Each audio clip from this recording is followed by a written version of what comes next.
Un saludo, amigos. En esta serie de vídeos sobre el origen de la sociedad y el Estado, después de haber hablado de lo que distingue a las sociedades de nivel tribal de las sociedades civilizadas o estatales en el vídeo anterior, voy a hablar hoy del poder, distinguiendo tres conceptos aquí, que son, primero, lo que diferencia la auctoritas de la potestas; en segundo lugar, la esencia del poder estatal; y por último, la razón de Estado. Comienzo con auctoritas y potestas. El poder es la capacidad de imponer la obediencia imprescindible para la convivencia pacífica de los particulares. Sin él, una sociedad se desintegra y su orden se disuelve en caos y anarquía. Ahora bien, el poder puede ser auctoritas, es decir, autoridad, o potestas, es decir, potestad. Poder, fuerza. La primera, la auctoritas, es poder y no se da sin él, pues no es otra cosa que la capacidad que alguien tiene de hacerse obedecer, una capacidad reconocida y legítima a los ojos de los demás, por lo que obedecen de buen grado. La segunda, la potestas, también es poder, pero puede darse sin autoridad y entonces es potencia desnuda, mera imposición forzada de la obediencia. Un rey al que su pueblo ama y respeta tiene auctoritas y potestas. Otro al que desprecia y odia solo tiene potestas.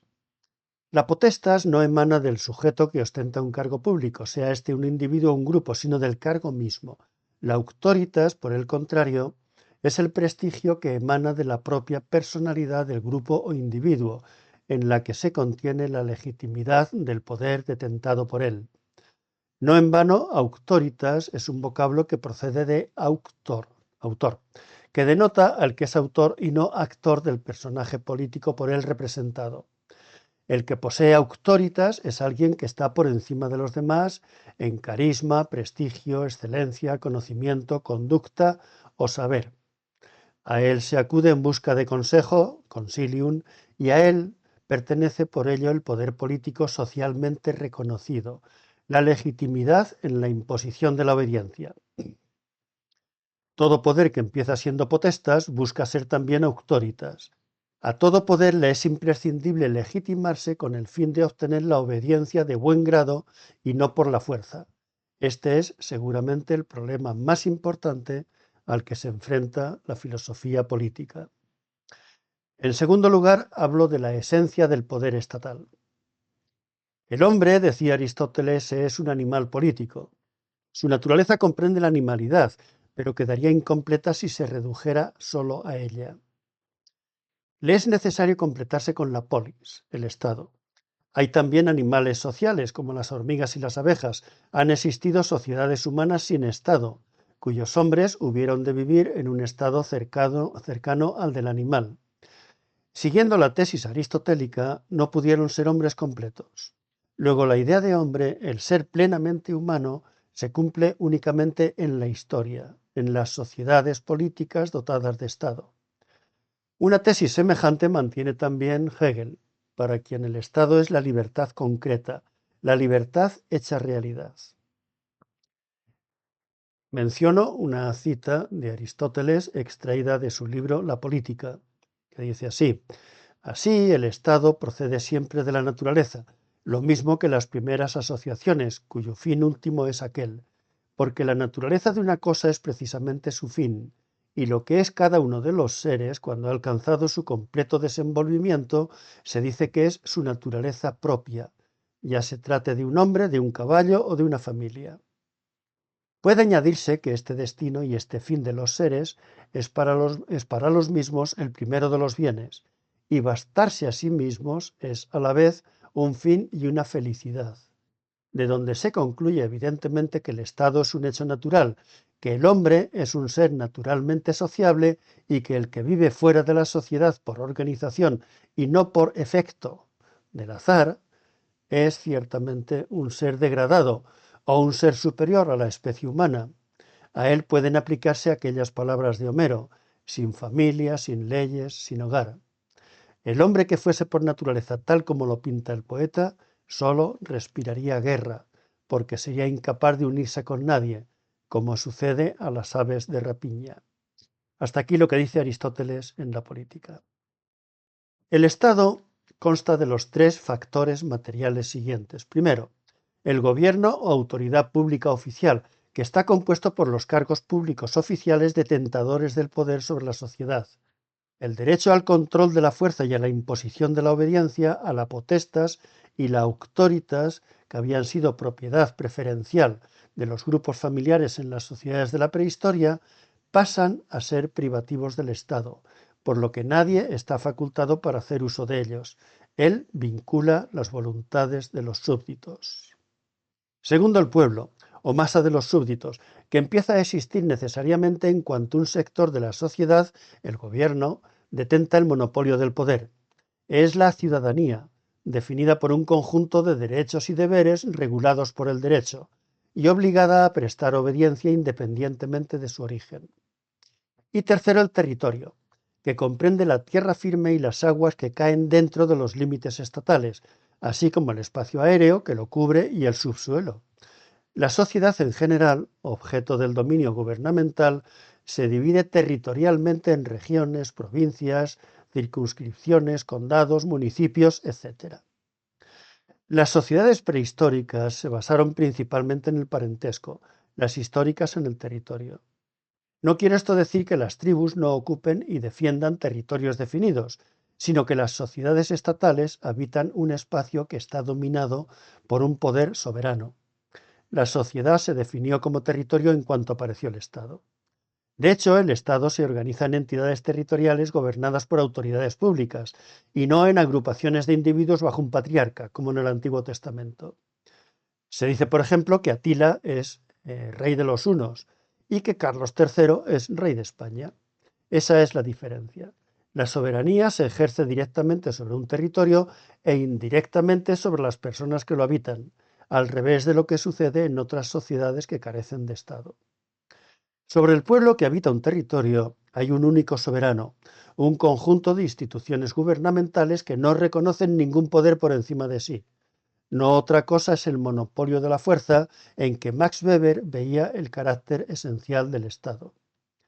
Como existen diferentes territorios y diferentes pueblos, existen asimismo entidades políticas diferentes para monopolizar el poder, las cuales no pueden ser solo diferentes, sino que por su propia naturaleza han de ser contrarias. El Estado surge siempre frente a otro. Un Estado particular surge siempre frente a otro. Es lo que decía Carl Schmitt, al poner la esencia de lo político en la distinción amigo-enemigo, que hace el soberano cuando establece el estado de excepción. La relación que los estados guardan entre sí se parece sobremanera a la que existe entre las unidades sociales de la prehistoria. Estas configuraciones eran propias de sociedades autárquicas que tendían a la dispersión, pues no se necesitaban entre sí. Las sociedades históricas, por el contrario, son interiormente grupos de intereses contrapuestos sobre los que el Estado impone su soberanía para resolver los conflictos, pero exteriormente son unidades políticas enfrentadas porque cada una no reconoce más autoridad que la suya propia. La condición general de los estados es potencialmente de guerra y lucha por la hegemonía. Y por último paso a hablar de la razón de Estado. La concentración de poder en manos de unos pocos es tan grande en las sociedades estatales que siempre ha habido intentos de mitigar su presión. Uno de tales intentos es la razón de Estado, un concepto atribuido a Maquiavelo al que siempre se ha dado un sentido cínico, pero que en realidad procede de los filósofos políticos medievales. El instrumento de que se vale un Estado para ejercer presión es la violencia física. No es el único, pero es su medio específico y esencial.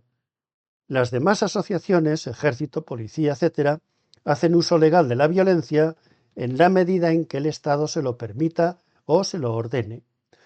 Los partidos políticos, asociaciones principales de la democracia parlamentaria, se definen por su deseo de disponer de ella.